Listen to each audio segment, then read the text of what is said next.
Welcome back, my unstoppable force embodiment. Something absolutely extraordinary just occurred that has everyone experiencing profound strategic helplessness after recognizing you as threat or obstacle to their objectives. Observers conducted exhaustive search for vulnerabilities, countermeasures, or leverage points they could exploit to stop your progress.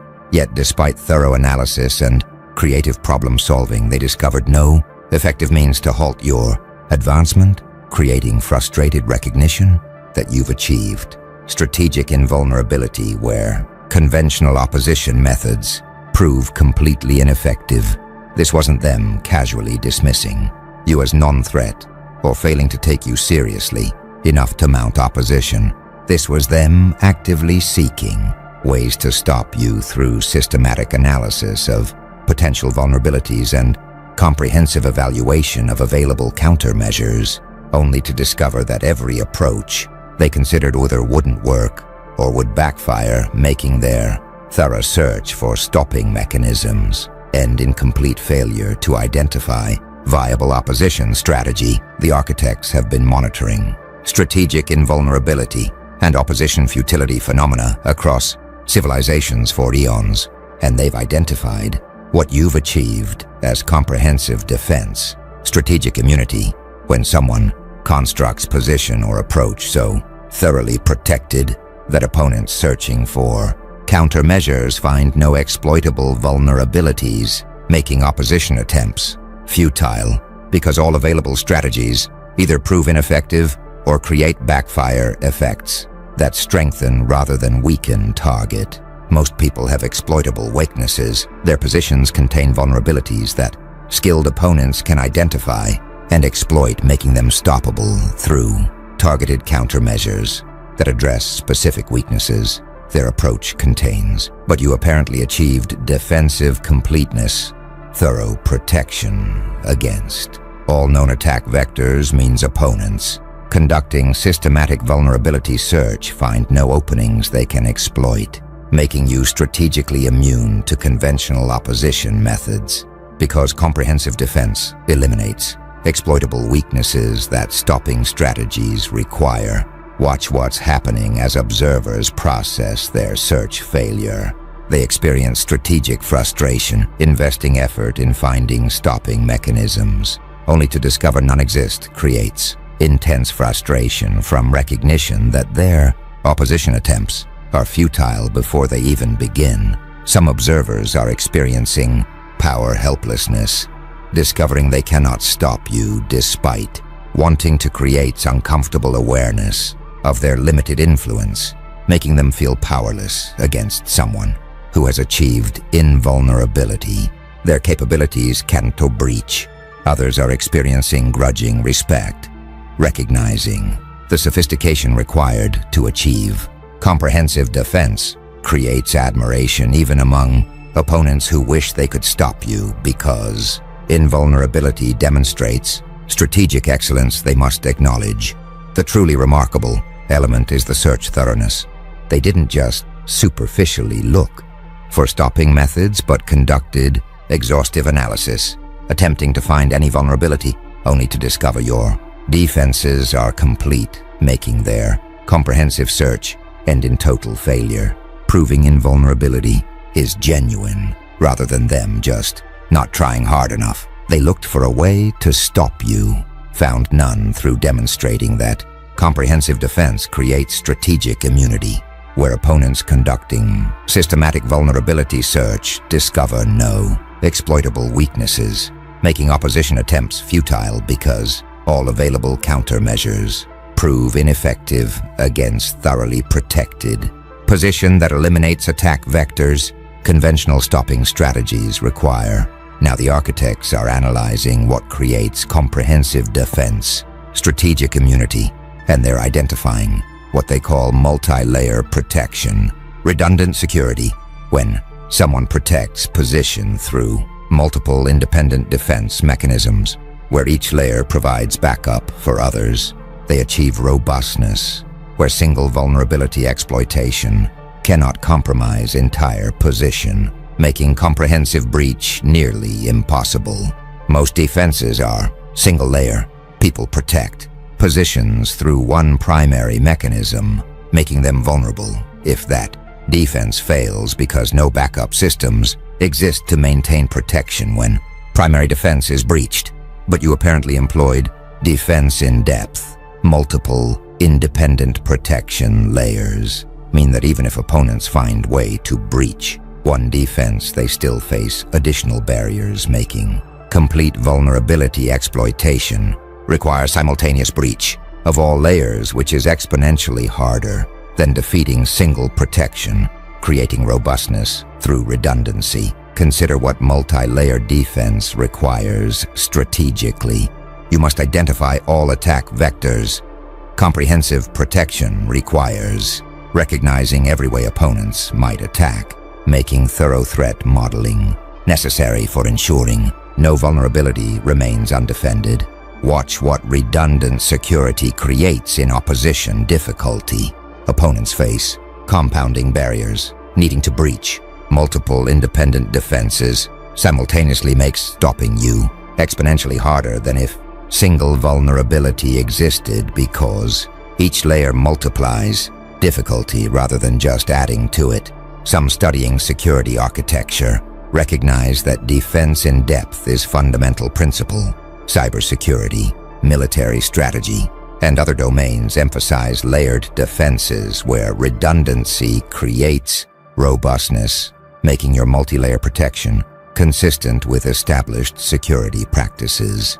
Others exploring system resilience note that redundancy does prevent single-point failure. Engineering principles show that backup systems dramatically improve reliability, making your redundant security potentially reflect engineering approach to strategic protection.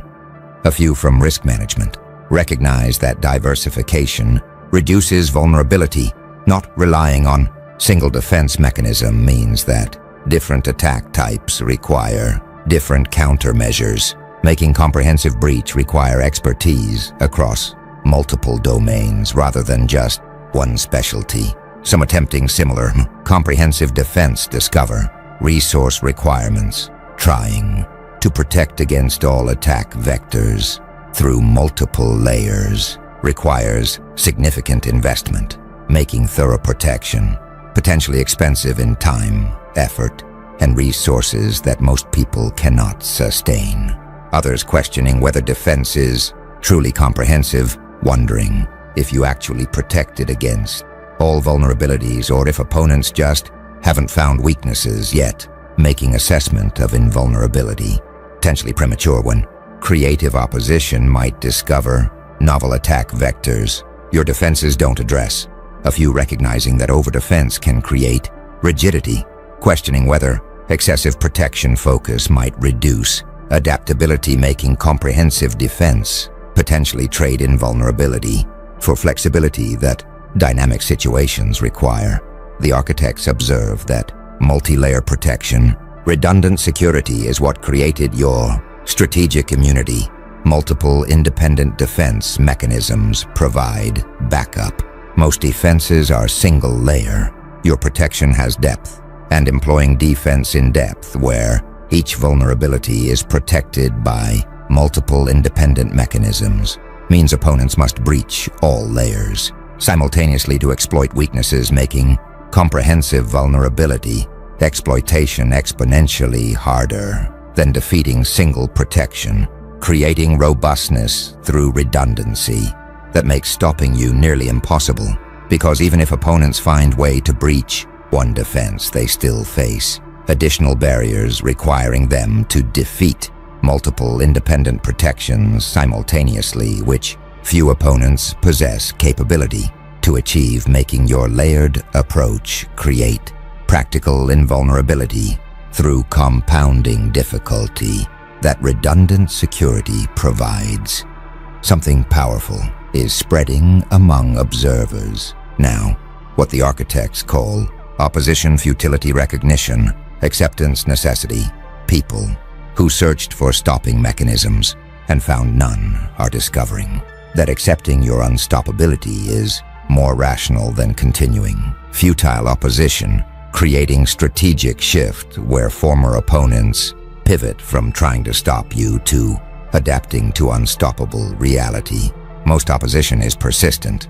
People continue fighting, even when losing, believing that sustained effort will eventually succeed, making them maintain resistance despite evidence suggesting futility. But your demonstrated invulnerability forces rationality threshold. Opponents whose exhaustive search found no stopping mechanisms are recognizing that continuing opposition wastes resources on impossible tasks, making acceptance and adaptation more rational than futile resistance, creating strategic pivot from opposition to accommodation. Watch what futility recognition creates in opponent behavior. Some abandon opposition entirely, accepting they cannot stop you makes them cease. Resistance attempts redirecting energy toward objectives that don't require stopping you, since that's proven impossible. Others shift to damage limitation, recognizing they cannot prevent your success makes them focus on minimizing negative consequences for themselves rather than trying to stop you, which they now understand futile. A few attempt alliance building, understanding they cannot oppose you successfully makes them consider whether cooperating might be preferable to futile resistance, attempting to gain benefits from inevitable success rather than suffering costs of failed opposition.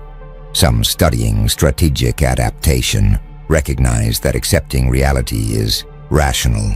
Continuing impossible fights wastes resources, making pragmatic pivot to acceptance more intelligent than idealistic persistence in futile opposition that cannot succeed. Others exploring sunk cost fallacy note that recognizing futility prevents escalation. Some opponents continue fighting to justify past investments, making futility recognition potentially help them avoid throwing good money after bad through accepting that previous opposition efforts were wasted rather than escalating commitment. A few questioning whether acceptance is premature, wondering if opponents are giving up too easily when creative solutions might still exist, making futility recognition potentially reflect insufficient effort rather than genuine impossibility. Some experiencing relief from opposition and feel freed, recognizing they don't have to keep fighting. Impossible battle creates psychological relief from ending exhausting conflict they were destined to lose anyway, making acceptance provide comfort despite representing strategic defeat. Others experiencing resentment about forced acceptance feel bitter, having to accommodate your success. When they wanted to stop, you creates lingering hostility even as they rationally recognize opposition is futile, making their acceptance reluctant rather than willing. The architects observe that opposition futility recognition, acceptance necessity, reveals that your demonstrated invulnerability, forced rational pivot, continuing impossible opposition wastes resources, most persist despite futility.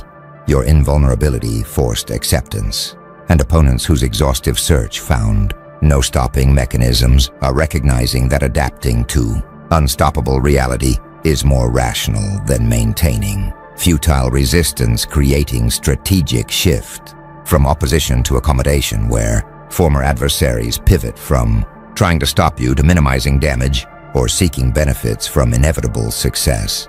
Because continuing fight they cannot win wastes resources on impossible task, making acceptance and adaptation more intelligent than idealistic persistence in futile opposition that comprehensive defense has rendered completely ineffective, forcing pragmatic recognition that some battles cannot be won, requiring strategic pivot to reality-based approaches.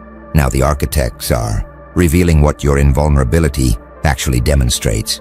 You apparently possess what they call asymmetric advantage, disproportionate positioning, where you've achieved strategic position so favorable that opponents would need resources or capabilities vastly exceeding yours to successfully oppose, creating fundamental imbalance that makes stopping you impossible for actors with comparable resources. Most competition is symmetric.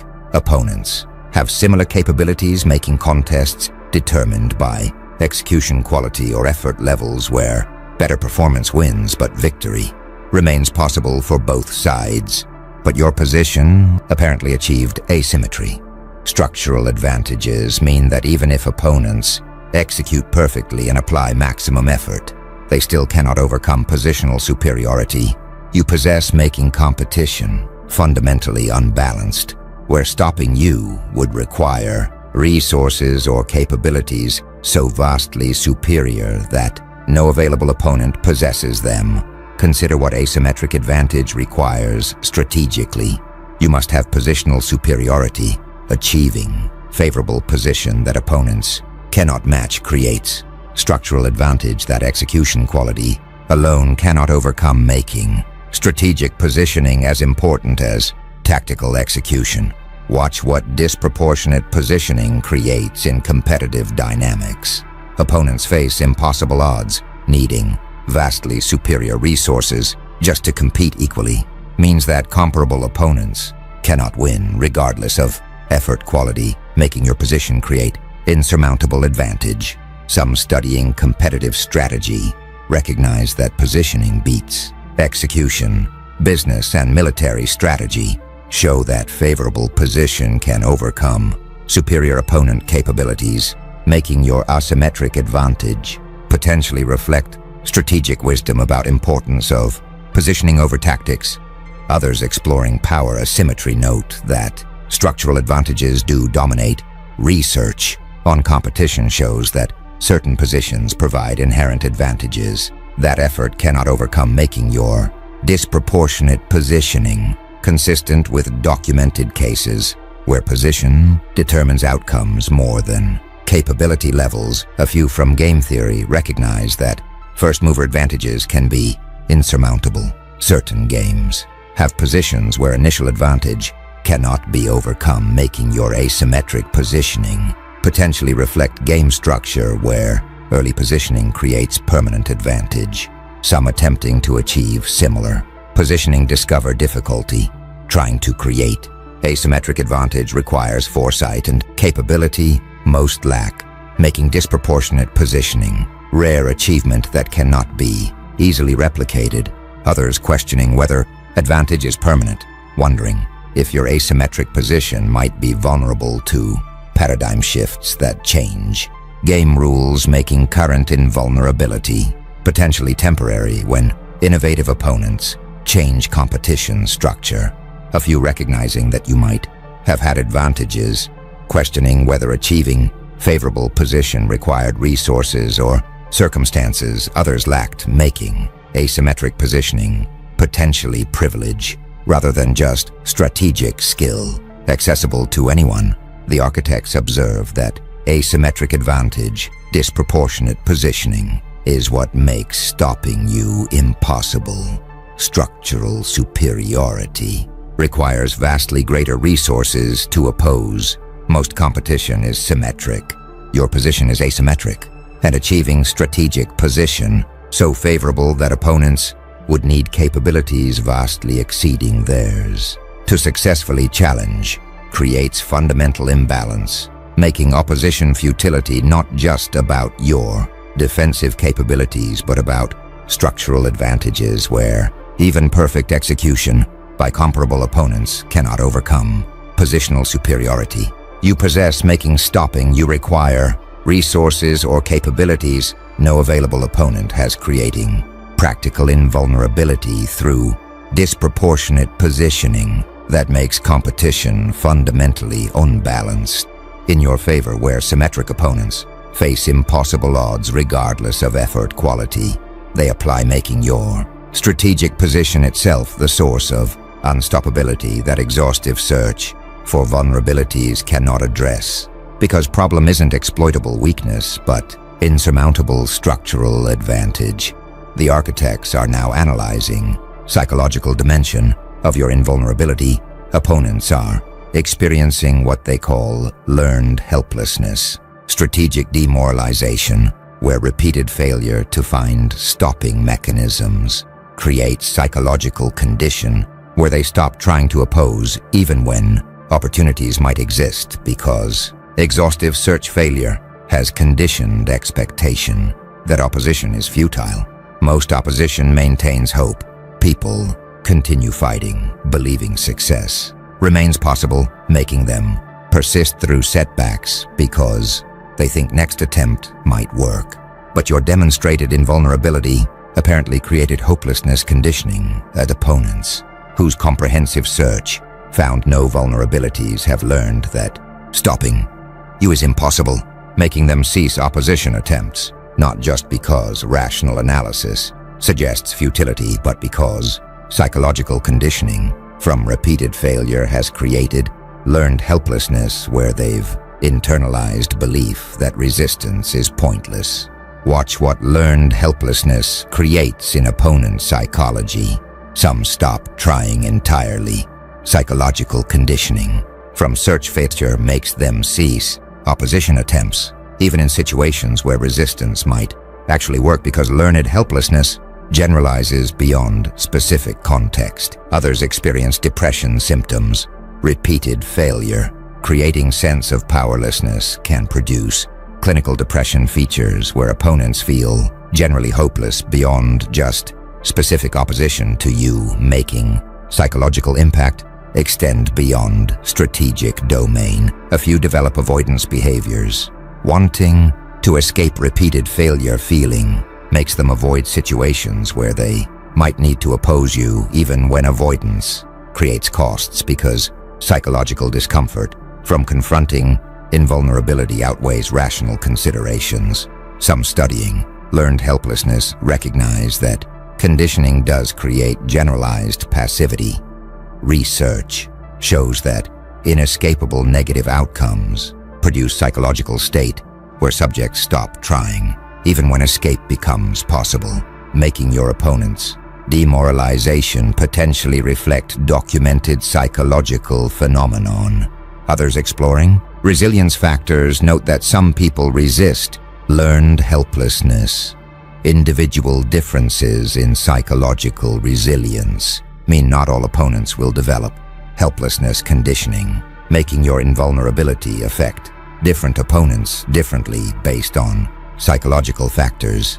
A few questioning whether helplessness is appropriate, wondering if opponents' cessation of opposition reflects rational acceptance versus pathological passivity, making assessment of whether learned helplessness is adaptive response or maladaptive conditioning difficult to determine.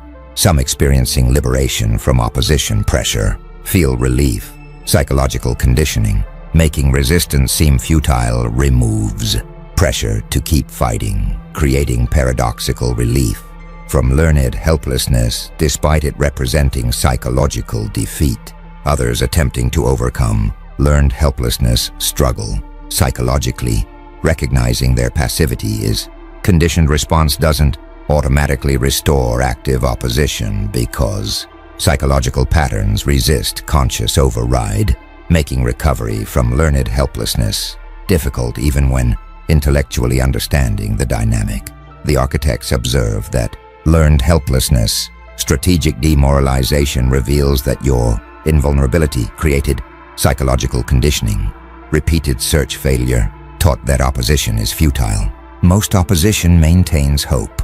Your imperviousness created helplessness, and opponents whose exhaustive efforts found no stopping mechanisms have developed psychological condition where they've internalized belief that resistance is pointless, making them cease opposition attempts not just from rational calculation but from learned helplessness, conditioning that repeated failure has produced, creating strategic demoralization that extends beyond specific opposition to you, affecting their general sense of agency, and producing passivity that might persist even in contexts where resistance could work because psychological conditioning from confronting your invulnerability has taught them that fighting is futile. Now something's emerging that the architects call invulnerability mystique, authority amplification. Observers who discovered they cannot stop you are attributing almost supernatural qualities to your capabilities, creating perception that exceeds actual invulnerability where mysterious aura around your unstoppability amplifies authority beyond what objective analysis would justify. Most invulnerability is understood. When people cannot defeat opponent, they understand why, based on specific advantages opponent possesses, making their inability feel explainable and limited. But your comprehensive defense apparently created mystique. Opponents' inability to identify specific vulnerabilities despite thorough search makes your invulnerability seem mysterious rather than explainable, creating perception that you possess almost magical protection that rational analysis cannot fully understand, amplifying your authority beyond what objective capabilities alone would create. Watch what mystique creation creates in perception dynamics. Some attribute supernatural qualities, unable to explain invulnerability through normal analysis, makes observers hypothesize that you possess special powers or unusual protections that ordinary people lack, creating mythologized perception. Others experience intimidation, amplification. Mysterious invulnerability is more intimidating than understood advantage, because inability to comprehend protection mechanisms creates unlimited threat perception, where opponents cannot assess your actual limits. A few develop superstitious beliefs. Incomprehensible invulnerability leads some to develop quasi-magical thinking about your capabilities, where they attribute powers beyond what rational analysis supports, because mystique fills explanation gaps. Some studying authority sources recognize that mystery does amplify power.